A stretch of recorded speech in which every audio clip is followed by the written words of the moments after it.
Alright. What's up everyone? This is Sonia Anubis, the guitar player from Cobra spell.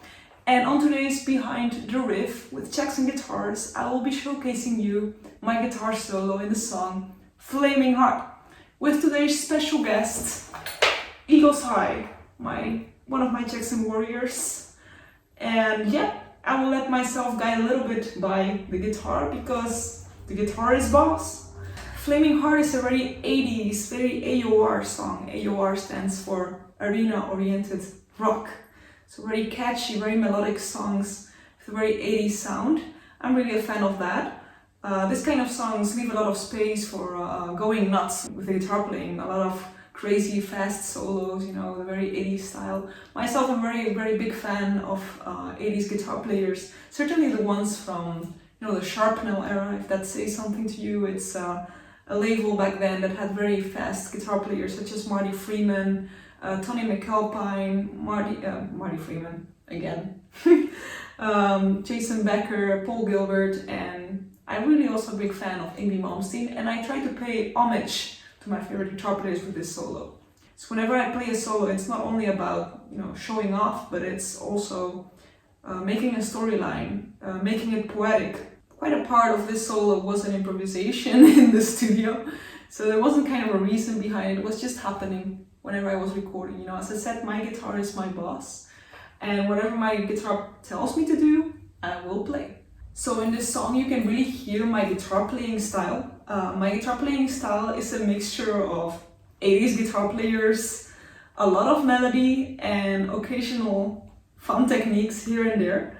I really like to play a lot with my whammy bar. You already saw it at the end of the guitar solo. I really go crazy with that. Every time that I play it live, I change up the version. It's a surprise. Whatever my guitar asks me, as I said, guitar is boss. Yeah, I have a lot of fun with it. And yeah, I mean, this guitar is made for it. This warrior is killer. It's really killer. I love to play this solo. And what I think is very important of this solo is that when I wrote it, it was not about going ham. I like to go ham, I like to go crazy, but it wasn't just about going crazy. It had to add to the song. When I write a solo, I don't want it to just be something that you put on top of it. It has to fit in the songwriting of the song. It has to add to it, and it has to stay poetic to the song. Let's go through it. So to ease the listener into it, I have an introduction melody. Yeah, it starts like this.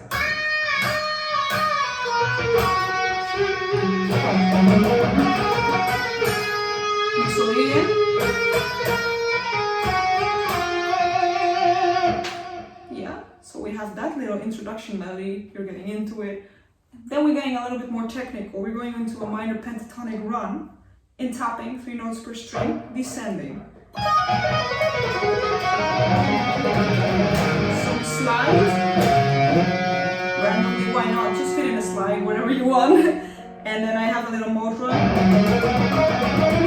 more mixolydian. It's 6 notes forward. And then we have another faster little mode run, but this time in the 2 highest strings.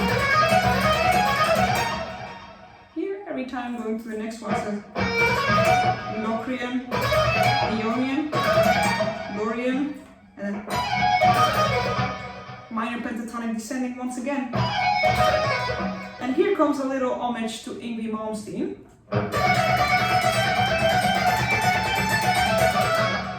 Now you can hear it maybe already. It's a little the way he played in Alcatraz. There's a little run in Jet to Jet that I really like, and I try to implement that here.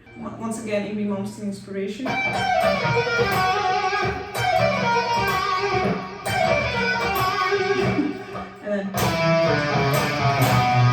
And we need something a little bit less technical to give myself a little break here. After some Yngwie Malmsteen runs, we need to get something a little bit easier, so I try to fit some octaves also to connect to the outro. Because the outro has to be something that slows you a little bit because, well, why not? It has to be a storyline. I feel like a solo needs to be a story, just like the song itself. And then we have the little groovier section. Once again, it's a first, second, third, and then a fifth. But in this case, I am descending in it.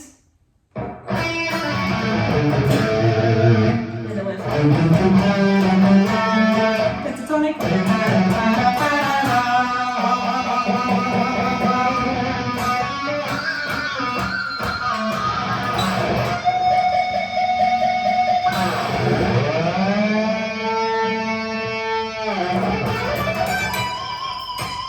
Cobra. Pentatonic.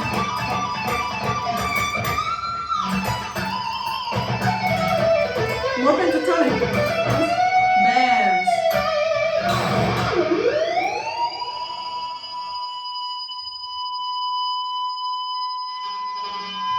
Until there is no more juice left. Yeah, the ending kind of is like, I kind of improvised that section in the studio. It doesn't have any kind of explanation. When I recorded this part, like that whole ending wasn't even planned. It wasn't planned. I just used some feedback from the cabinet and I just went totally nuts with that whammy bar. I really improvised and we said, well, that take works, you know? Some things happened in the studio and that was one of the things that I like about this solo is that not the whole solo was just something that I rehearsed at home. Like 50% of the solo was an improvisation that happened in the studio and I really like that because it's more natural. And my natural playing depends a lot on this thing right here, on this whammy bar. And I like to just go nuts with it and it's really poetic in the song in my opinion. It really adds to the song.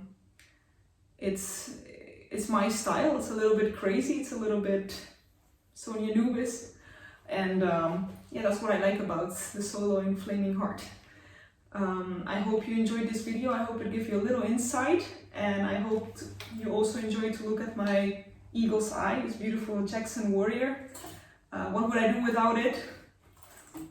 And yeah, thank you for watching, subscribe to Jackson Guitars, and we'll see you on the next one. Stay wild!